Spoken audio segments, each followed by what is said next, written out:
जयपुर की प्यास के गुनाहगारों पर कब गिरेगी गाज?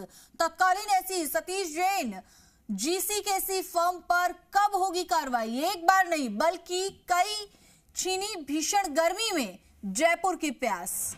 घटिया मॉनिटरिंग के चलते बार बार लेना पड़ा था शटडाउन। पिछले साल जनवरी में 45 एमएलडी, फरवरी में 60 एमएलडी और मई में 45 एमएलडी, जून में 50 एमएलडी, 24 अगस्त 50 एमएलडी, अक्टूबर में 50 एमएलडी, इस साल जनवरी में करीब 50 एमएलडी। अमृत बर्बाद हो गया, लेकिन फिर भी सतीश जैन जीसीकेसी फर्म पर कोई कार्रवाई नहीं हुई। उल्टा सतीश जैन को अजमेर जैसे अहम प्रोजेक्ट की जिम्मेदारी दे दी गई।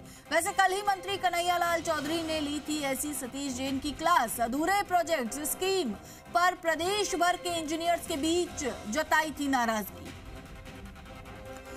चलिए खबर पर और अधिक जानकारी के लिए हमारे सहयोगी आशीष चौहान हमारे साथ जुड़ चुके हैं। आशीष, सतीश जैन पर गाज कब गिरेगी? आखिर इतनी बड़ी लापरवाही, इतने घोटाले और उसके बाद भी एक महत्वपूर्ण प्रोजेक्ट उनके पास।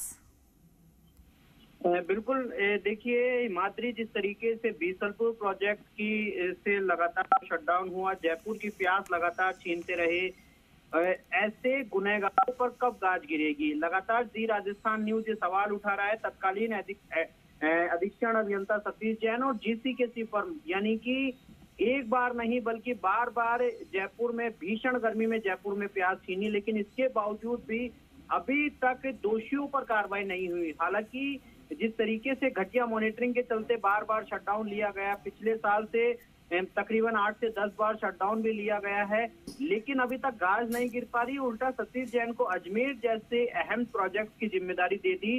हालांकि कल ही जलदाय मंत्री कन्हैयालाल चौधरी ने भी सतीश जैन की क्लास ली थी और उन्होंने प्रदेश भर के तमाम इंजीनियर्स के बीच में गहरी नाराजगी जताई थी और उन्होंने कहा था कि अधूरे प्रोजेक्ट और स्कीम्स यदि बनाए हैं तो कैसे पानी जनता तक पहुंचेगा, कैसे जो पीने का पानी है वो के बीच में पहुंचेगा। सवाल यही है कि आखिर जनता तक पानी कैसे पहुंचेगा, क्योंकि पहले ही जो है इतना पानी बर्बाद हो चुका है। शुक्रिया आपका इस पूरी जानकारी के लिए आशीष।